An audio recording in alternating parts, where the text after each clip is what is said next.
मुख्य अभियुक्त पवना साहू आउ पवना साहू कही से दिन रंधा जाइथिबा देशी मद को किभली अधिक निशाशक्त करा जाइथिला। घंच जंगल रे रहिथिबा एक गछ जार ना समुदीमूल से गछर चेर को देशी मदरे मिसा जाइथिला। समुदीमूल गछर चेर मिसाइबा द्वारा देशी मद अधिक निशायुक्त होइथिला। पुलिस आगे एक कथा स्वीकार करिछि मुख्य अभियुक्त पवना साहू। पवना साहू को दिगपहंडी अंचल गिरफ करिछि के नुआगा थाना पुलिस। आउर एक गुरुत्वपूर्ण कथा हेउछि चिकिटी माउंदपुर गाँव में बिक्री होइथिबा देशी मद निजे बिक्री करिथिला पवना। दिगपहंडीर सुरेंद्र मल्लिक नामक जड़े व्यक्ति यही देशी मद प्रस्तुत करिथिला बोली कहिछि पवना। गत 19 तारिख में दिगपहंडी जाई सुरेंद्र ठारू 20 लिटर देशी मद आनिथिला पवना। आउ माउंदपुर गाँ विशोई बंधगुड़ा निकट में से देशी मद को पवना बिक्री करिथिला।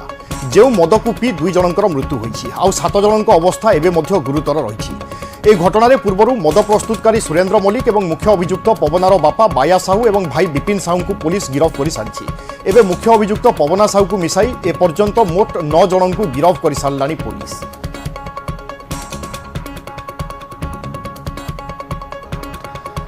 মদ মৃত্যু ঘটনাকে নিয়ে জারি রয়েছে তনাঘনা। ঘটনার 2 জনଙ୍କର মৃত্যু হইতিবা বেলে এবে মধ্য অনেক অসুস্থ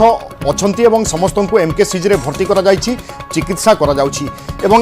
কিছুদিন তলে আমি দেখিলে মন্ত্রী মধ্য নিজে যাইଥିଲେ এবং সমস্তଙ୍କର স্বাস্থ্যাবস্থা সম্পর্কে পচারি বুঝিଥିଲେ এবং সে সময় মন্ত্রী কহিଥିଲେ কি এই ঘটনার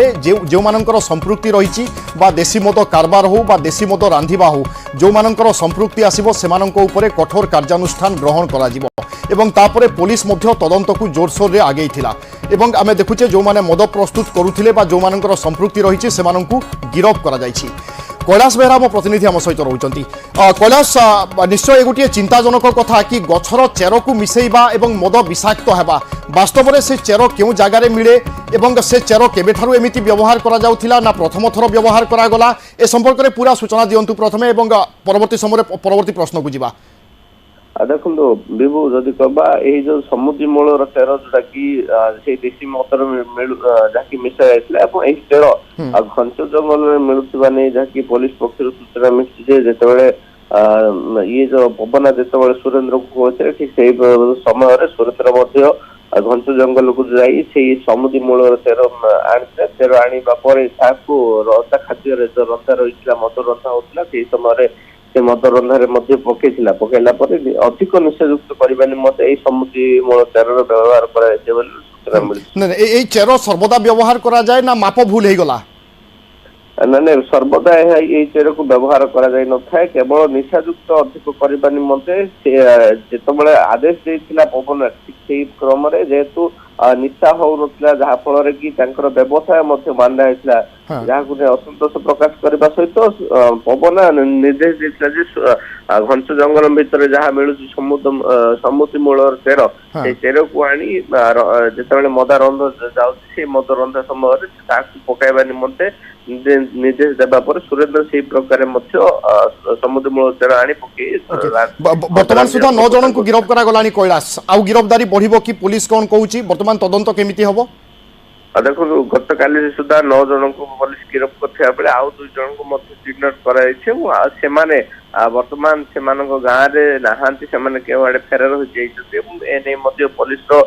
टीम मध्य विभिन्न स्थान रे चढ़ाव करछि जेहेतु पूर्व एही 9 जन मध्यरु अनेक जन को मध्य आंध्र प्रदेश विभिन्न जिल्ला रो मध्य गिरफ्त करथिया ठीक सेही परि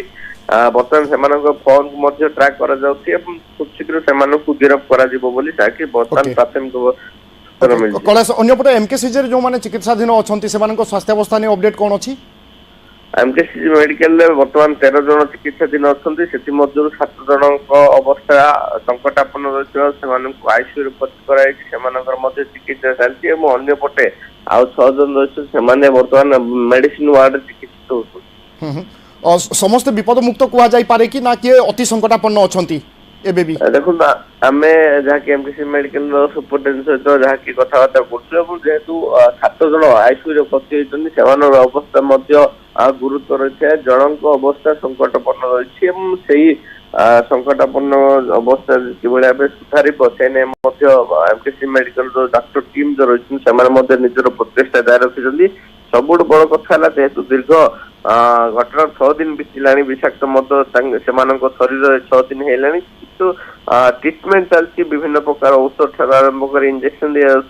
ସ୍ୱାସ୍ଥ୍ୟ ଅବସ୍ଥା ସୁଧୁରିବାର ନାଁ ନଉନାହିଁ ଯେହେତୁ ଏମକେସି ମେଡିକାଲ ରୁ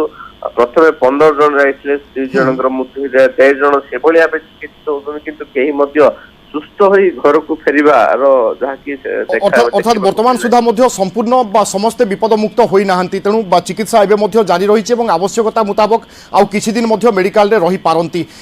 অন্যপটে দেশি মদ আমি দেখে বিভিন্ন জায়গায় সাধারণত বেআইন ভাবে দেশি মদ রন্ধা যায় বিক্রি করা যায় এ জায়গায় সেভଳି হি কিছু চিত্র বা সেভଳି হি কিছু কথা এ ঘটনা পরে 2 জনଙ୍କର মৃত্যু পরে অনেক লোক চিকিৎসাধীন অনেক পুলিশ বর্তমান সক্রিয় রয়েছে বা প্রভাব কম পড়ছে স্থানীয় অঞ্চল উপরে দেশি মদ রাঁধিবা হো বা যে মদ পিউলে হুঁতু কিছু প্রভাব দেখুଛନ୍ତି দেখুন যে এই ঘটনা জাঁয়া পরে সেই গাঁরে তো নিশ্চিত ভাবে ককুয়া ভয় দেখা মিলছে কেবল সেই 2টি গাঁ নুহে আখপাখ গাঁরে ককুয়া ভয় দেখা মিলছে যে মদকু নিয়মিত ভাবে পিউଥିଲେ যেহেতু সেঠিকার অঞ্চল বিশেষ করে চাষী ঠাରୁ আরম্ভ করে দিন মজুরে মানে রହୁଛନ୍ତି যেতବେଳେ সকাল সময় কাম করা পরে সন্ধ্যা সময় মদ্যপান করছে কিন্তু যেতବେଳେ এই ঘটনা ঘটিলা ସମସ୍ତ ମଧ୍ୟରେ କକୁଆ ଭୟ ଯାଇ ଦେଶୀ ମଦ କିଭଳି ଭାବେ ସେମାନେ ପରବର୍ତ୍ତୀ ସମୟରେ ପିଇ